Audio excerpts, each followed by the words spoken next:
Hello and welcome to SPMIS Academy. Today we'll analyze important newspaper articles of 6th May 2026. Please note you can download the PDF version of today's newspaper analysis by clicking the link given in the comment section. This is the list of the topics that we'll be covering from today's newspaper. The first topic is about what happens if an outgoing CM refuses to step down. Important from our syllabus GS paper 2 Indian polity point of view. ये topic हम लोग क्यों cover कर रहे हैं उससे related news आपको शायद से मिल ही गया होगा। देखिए, वेस्ट बंगाल की लेजिस्लेटिव असेंबली इलेक्शन के रिजल्ट के बाद अब वहाँ की सीएम ममता बनर्जी जी को रिजाइन कर देना चाहिए, क्योंकि उनकी पार्टी को काफ़ी कम सीटें आई हैं। वहाँ पे जो अभी तक अपोजिशन में थी बीजेपी, उसको मेजॉरिटी सीटें मिल गई हैं, क्लियर मेजॉरिटी मिल गई है। उस केस में incumbent CM Mamata Banerjee should resign. लेकिन अब उन्होंने एलिगेशन क्या लगाया है ममता बनर्जी जी ने कि इलेक्शन वाज अनफेयर और इस कारण से वो रिजाइन नहीं करेंगी। She said that it is a black chapter in history and has been created and I will not resign. I did not lose. I will not go to Raj Bhavan. They can take action as per constitutional norms. तो अब इस situation में क्या constitutional norms हैं, वो तो resign करने से मना कर रही हैं।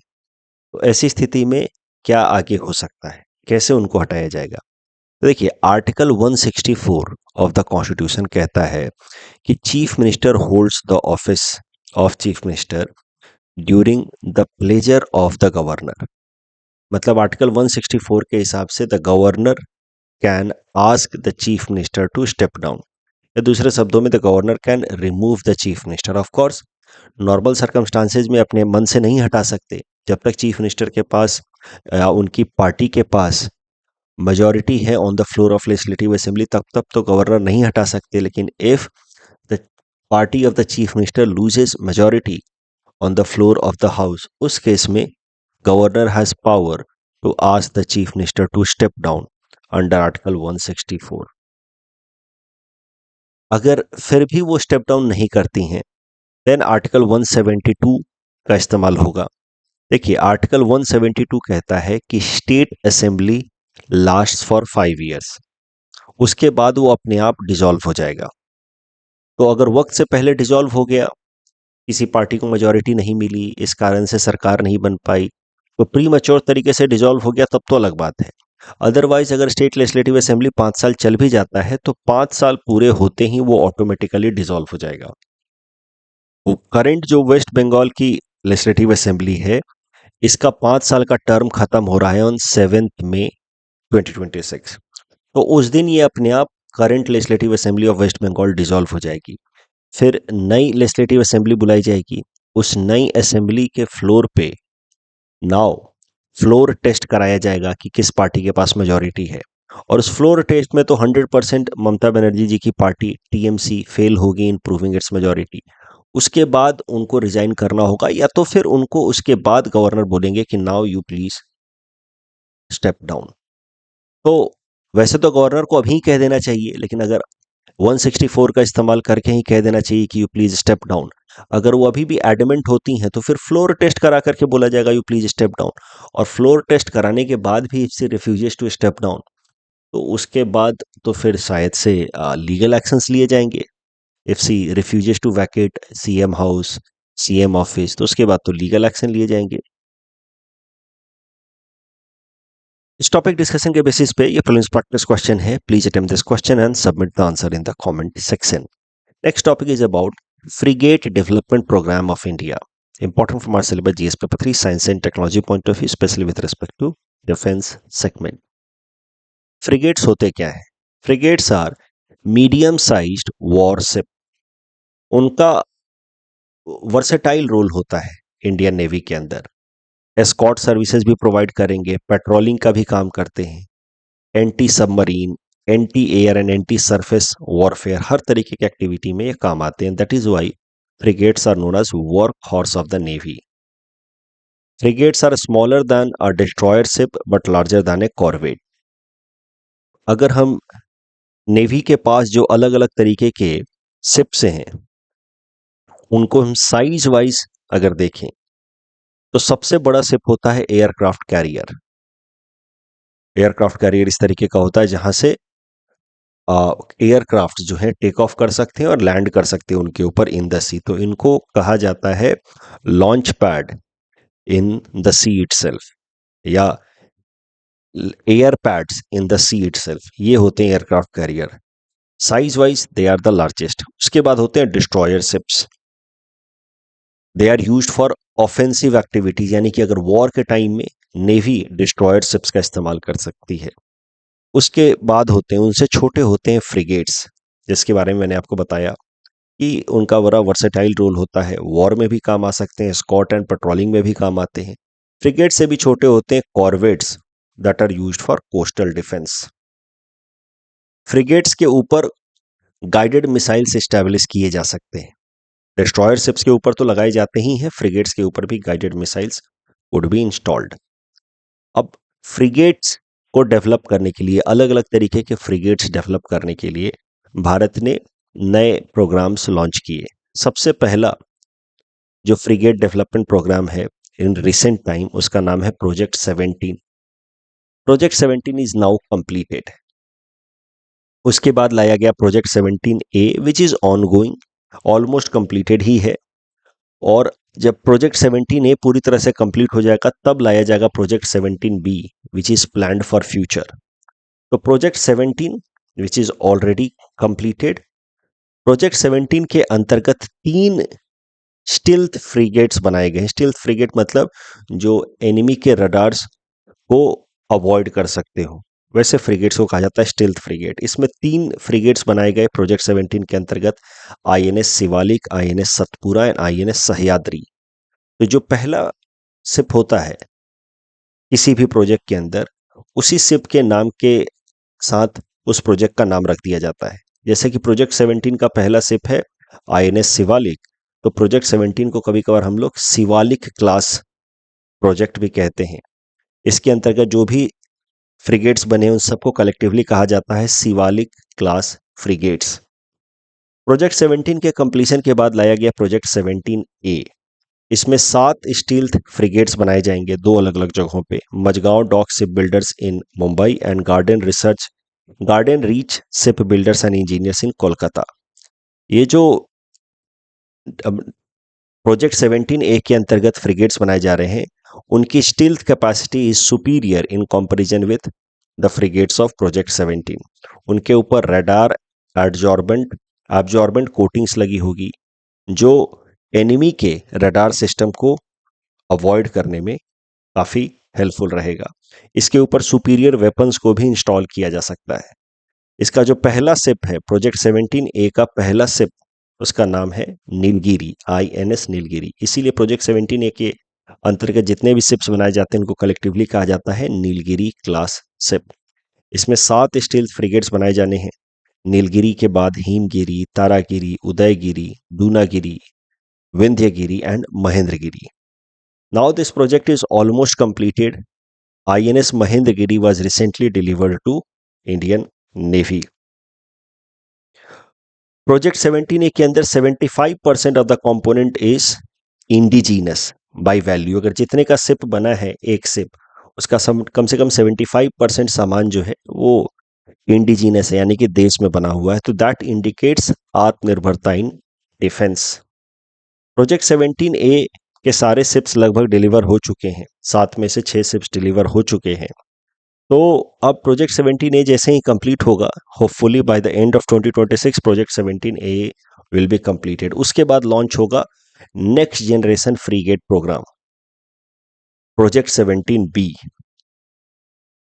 प्रोजेक्ट 17B के अंतर्गत 70,000 करोड़ रुपए खर्च किए जाएंगे और इसमें even higher level of frigates बनाए जाएंगे। 7 नए फ्रिगेट्स और बनाए जाएंगे which will have superior fire power. इन प्रोजेक्ट 17B के अंतर्गत जो फ्रिगेट्स बनाए जाएंगे उनके ऊपर ब्रह्मोस और निर्भय जैसे मिसाइल्स को भी इंस्टॉल किया जा सकेगा। Project 17B is expected to start by next year and it will be completed by 2030। इस टॉपिक डिस्कशन के बेसिस पे प्रीलिम्स प्रैक्टिस क्वेश्चन है। Please attempt this question and submit the answer in the comment section. Next topic is about India remains top remittance recipient country, important from our syllabus GS paper 3 Indian economy point of view. Remittance होता क्या है पहले वो देख लेते हैं। देखिए, हमारे देश के लोग जब दूसरे देशों में काम करने जाते हैं तो उनको वहां पे उन देशों में कहा जाता है Indian expats. Now this Indian expats when they work in other countries they earn money, when they earn money they send it back to their family members in India. वो भेजेंगे पैसा फॉरेन करेंसीज में जैसे कि dollar में भारत में, उसको convert करके उनके फैमिली मेंबर्स को दिया जाएगा इन रुपी। अब ये जो पैसा वो लोग विदेशों से भारत में भेजते हैं इसी को कहा जाता है remittance. And remittance forms part of या remittance helps in augmenting India's forex reserve. Remittance comprises of two major parts, personal transfer या compensation of the employee. Personal transfer मतलब वहां पे आपने खुद कुछ कमाया और उसके बाद आप भेज रहे हैं, आप सर्विस नहीं कर रहे हैं, आप जॉब नहीं कर रहे, रेगुलर जॉब नहीं कर रहे, वहां पे आप किसी भी तरीके से इनकम हुई आपकी, आपने वापस भेजा। पर्सनल ट्रांसफर, आपने भारत में किसी इंसान को गिफ्ट किया कुछ, आप अमेरिका में रहते हैं और भारत में आपने कुछ किसी इंसान को गिफ्ट भेजा। मान लीजिए कि आप अमेरिका में रहते हैं और भारत में आपका दोस्त रहता, उसको आपने कुछ गिफ्ट भेजा, तो वो पैसा आएगा, पर्सनल ट्रांसफर कहा जाएगा उसको। That personal transfer is also considered as part of remittance. आप अमेरिका में रह करके जॉब करते हैं और अपना जो सैलरी है वो आप सीधा सीधा भारत में भेजते हैं, तो उसको क्या कहा जाएगा, कॉम्पनसेशन ऑफ एम्प्लॉय या experts. Both personal transfer and compensation of employees form part of remittance. And हर साल ही India emerges to be the largest recipient of remittances. Bharat के लोग दुनिया के अलग अलग हिस्सों में काम कर रहे हैं और इस कारण से भारत रेमिटेंस में सबसे आगे रहता है हर साल। भारत के बाद जो बाकी देश रहते हैं उनमें रहता है मेक्सिको दूसरे नंबर पे, तीसरे नंबर पे फिलीपींस, चौथे नंबर पे फ्रांस। उसी से रिलेटेड ये करंट न्यूज है। आज पर world migration report 2026 recently released by International Organization for Migration which is a United Nations agency. एक यूएन की एजेंसी है इंटरनेशनल ऑर्गेनाइजेशन फॉर माइग्रेशन। उसने भी रिसेंटली रिपोर्ट पब्लिश किया, वर्ल्ड माइग्रेशन रिपोर्ट, जिसके हिसाब से in the year 2024 India earned $137 billion from remittances. India has been the top remittance recipient in the year 2024 and it has been in fact the only country to surpass $100 billion recipient or acceptance as remittance. तो $100 billion से ज्यादा कमाने वाला अकेला देश 2024 में भारत रहा है। भारत को $137 बिलियन मिले हैं 2024 में आज रेमिटेंस। दूसरे नंबर पे मेक्सिको, तीसरे नंबर पे फिलीपींस और चौथे नंबर पे फ्रांस रहा है। टॉपिक के बेसिस पे प्रीलिम्स प्रैक्टिस क्वेश्चन है। Please attempt this question and submit the answer in the comment section. Next topic is about ecocide, important from our syllabus GS paper 3 environment point of view. क्या होता है ecocide? तो ecocide refers to massive long term severe destruction of environment।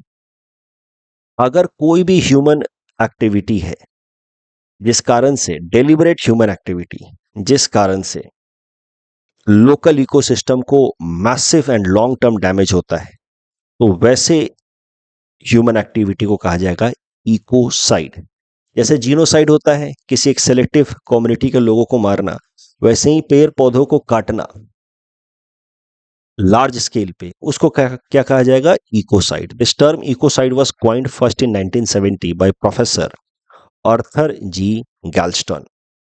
ये किस context में develop हुआ था term ecocide, वो भी समझ लीजिए। आपको पता है कि 1960s और 70s में यूएस और वियतनाम के बीच में एक प्रोट्रैक्टेड वॉर लड़ा गया, जिसको वियतनामीज वॉर भी कहते हैं। वो कोल्ड वॉर का ही आप कह सकते हैं, एक तरीके का प्रॉक्सी वॉर था जो वियतनाम में लड़ा जा रहा था।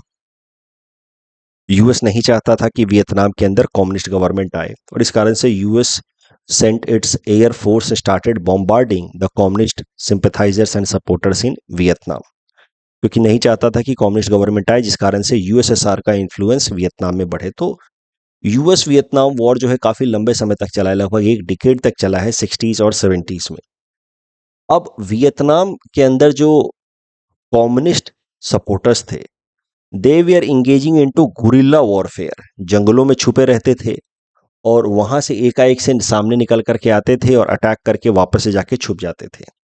तो अब ये जो कम्युनिस्ट सपोर्टर्स हैं या कम्युनिस्ट फाइटर्स थे इंगेजिंग इनटू गुरिल्ला वॉरफेयर, उनको रोकने के लिए फिर अमेरिकन एयरफोर्स ने शुरू किया इस्तेमाल करना एजेंट ऑरेंज का। एजेंट ऑरेंज एक केमिकल हर्बिसाइड है जिसका इस्तेमाल यूएस एयरफोर्स ने करना शुरू किया to spray over Vietnam territory. इससे होता क्या था एजेंट ऑरेंज के स्प्रेड होने से कि पूरा का पूरा वेजिटेशन कवर डिस्ट्रॉय हो जाता था, वो जंगल से सीधा सीधा कन्वर्ट हो जाता था इनटू बैरन लैंड। इससे क्या है कि वहां पे छुप पाना, हाइड कर पाना for the guerrillas of Vietnam supporting communist, उनके लिए वो कठिन हो जाता था। अब ये लार्ज स्केल पे जो वेजिटेशन डिस्ट्रॉय किया गया, इसी कारण से 1970s में टर्म डेवलप किया गया जिसका नाम है इकोसाइड। तो after Vietnam war the term ecocide became prominent, it was developed.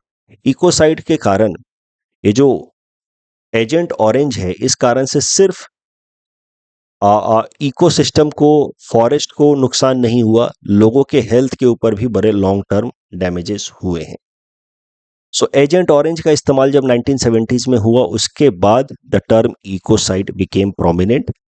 अब उसके बाद से इकोसाइड को लेकर के कई सारे इंटरनेशनल कानून बनाए गए हैं टू प्रिवेंट सच एक्टिविटीज, जैसे रोम स्टैच्यूट जिसकी मदद से इंटरनेशनल क्रिमिनल कोड बना है आईसीसी, साल 2002 में Rome statute came into force. Rome statute recognises ecocide as one of the war crime against humanity या one of the war crime. Geneva convention, तो जेनेवा कन्वेंशन 1949 से लेकर के 70s 80s तक में बहुत सारे series of conventions, international agreements लाए गए हैं इन ऑर्डर टू रिस्ट्रिक्ट या regulate human activities during war, कि वॉर के टाइम में भी आप क्या क्या कर सकते हैं, क्या क्या नहीं कर सकते। तो Geneva conventions are basically there to ensure that humanity survives even in case of conflict. तो ह्यूमैनिटेरियन एक्टिविटीज जो हैं उनको कंटिन्यू कराने के लिए, उनको सपोर्ट करने के लिए during war time Geneva convention, series of Geneva conventions have been brought. Geneva conventions के अंदर भी रिकॉग्नाइज किया गया है इकोसाइड को as a war crime. It prohibits warfare methods causing wide spread long term severe environmental damages. उसके अलावा एक और इंटरनेशनल कन्वेंशन अलग से लाया गया है, environmental modification convention. It prohibits deliberate environmental modification causing destructive effects during war. Recently, IUCN recognized ecocide as a crime in October 2025. Ecocide term news में क्यों आया? तो अभी recently Lebanon has accused Israel of committing ecocide in the southern Lebanon region, जहां पे Israel और Lebanon का border meet होता है, इजराइल का नदर्न पार्ट और लेबनान का सदर्न पार्ट, वहां पे इजराइल ने इकोसाइड कमिट किया है ड्यूरिंग 2023-24 कॉन्फ्लिक्ट, ऐसा लेबनान ने अक्यूज किया है इजराइल को। इस टॉपिक के बेसिस पे प्रीलिम्स प्रैक्टिस क्वेश्चन है, please attend this question and submit the answer in the comment section. ऐसा सवाल आपसे मेंस पे पूछा जा सकता है कि what is the concept of ecocide, existing international framework against it and challenges in recognising it. Challenges simple है, कोई यूनिवर्सल डेफिनेशन नहीं है इकोसाइड का, और इंटेंट भी क्लियर नहीं है लोगों का, देशों का, they are not very much intent in stopping such activities. तो ये सब प्रॉब्लम्स हैं with respect to ecocide. Next topic is about Udgam portal, films perspective से इंपॉर्टेंट हो सकता है उद्गम पोर्टल। उद्गम stands for Unclaimed Deposit Gateway to Access Information. It is a web portal developed by RBI. इस पोर्टल की मदद से one can trace unclaimed deposits and inactive bank account. तो इससे होगा क्या कि जो लीगल एयर्स हैं, जैसे कि किसी इंसान की डेथ हो गई तो उसके जो परिवार जन हैं, बाकी बचे हुए लोग, they will be considered as legal heirs, जो नॉमिनीज होते हैं, वो उस मरे हुए इंसान के बैंक अकाउंट को एक्सेस कर पाए और उससे पैसे निकाल पाए। तो that is the significance of Udgam portal, assist legal heirs in locating fund of the deceased account holder. Recently supreme court में एक मामला रेज किया गया जहां पे अक्यूज किया गया सरकार को कि सरकार बहुत सारे अकाउंट्स का पैसा अपने पास ट्रांसफर कर रही है, उसको डोरमेंट या इनऑपरेटिव डिक्लेयर करके। मतलब सरकार जो है नॉमिनीज को मौका नहीं दे रही अपना क्लेम ठीक से रखने का। जैसे कोई इंसान मर गया तो उसके अकाउंट में जो पैसे हैं वो सरकार खुद ट्रांसफर कर ले रही है, ऐसा सवाल उठाया गया सुप्रीम कोर्ट में। तो उसी पे जवाब देते हुए आरबीआई ने कहा कि नहीं, ऐसी बात नहीं है। 30 से भी ज़्यादा बैंक्स के अंदर उद्गम पोर्टल को हमने लॉन्च किया है, उनके साथ हमने उद्गम पोर्टल को इंटीग्रेट किया है, जिसकी मदद से जो नॉमिनीज हैं, जो लीगल हेयर हैं मरने वाले के, वो आराम से bank account of the deceased को एक्सेस कर सकते हैं और अपना पैसा निकाल सकते हैं। ये सारा का सारा मामला सुप्रीम कोर्ट में उठा है recently after one development in Orissa, जहां पे एक बैंक ने एक ट्राइबल इंसान को उसकी सिस्टर का बैंक अकाउंट एक्सेस करने से मना कर दिया। उस अकाउंट में लगभग 18-19 हज़ार रुपए थे, लेकिन बैंक देने से मना कर दिया। बोला कि अपनी सिस्टर को भेजिए, वही निकाल सकती हैं, आप नहीं निकाल सकते। देन द मैन क्लेम्ड कि she is dead, how can she come. अब डेथ सर्टिफिकेट भी नहीं बना था, क्योंकि डेथ सर्टिफिकेट बनवाने के लिए भी ब्राइब देना पड़ जाता है बहुत बार। अब इस चक्कर में क्या हुआ कि बैंक जो है वो अकाउंट एक्सेस करने नहीं दे रहा था। Then what this man did in desperation, he dig the corpse of his sister and took the skeleton of his sister to the bank। उसके बाद से ये बवाल उठ गया पूरे देश भर में। आपने भी ये सब देखा होगा कहीं ना कहीं ये न्यूज़। उसके बाद ये मामला सुप्रीम कोर्ट में उठा तो बताया गया आरबीआई द्वारा कि सर ऐसी प्रॉब्लम्स के लिए एक पोर्टल है ऑलरेडी, उद्गम पोर्टल। अब पोर्टल वगैरह से क्या ही होगा, तो ये सब हम लोग इस्तेमाल करेंगे एथिक्स में ये आइडियाज कि despite such platforms their accessibility to common man is not there, so that next step has to be made, otherwise simply making platforms या systems is not going to ensure good governance। तो good governance का जो topic होगा ethics में, वहां पे ये example हम लोग इस्तेमाल कर सकते हैं।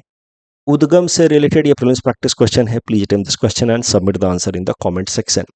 Election commission of India 5 member body, this statement is गलत, wrong. Union minister of home affairs decide the election schedule, this is also wrong. So पहला और दूसरा स्टेटमेंट गलत है, सही जवाब है third. Lipu lake pass Uttarakhand में है, नथुला पास सिक्किम में है, तो correct answer will B A2B1। ये जो क्वेश्चन है इसमें मैंने ऑप्शंस ठीक से नहीं दिया था। I wanted to give option D3 only, लेकिन मैंने 1 2 3 ओनली दे दिया था। इसमें पहला और दूसरा स्टेटमेंट दोनों गलत है, तो of course correct answer will be 3 only. Swaraj Dweep, bay of Bengal in Andaman and Nicobar island. That's all from our side for today, thanks for watching.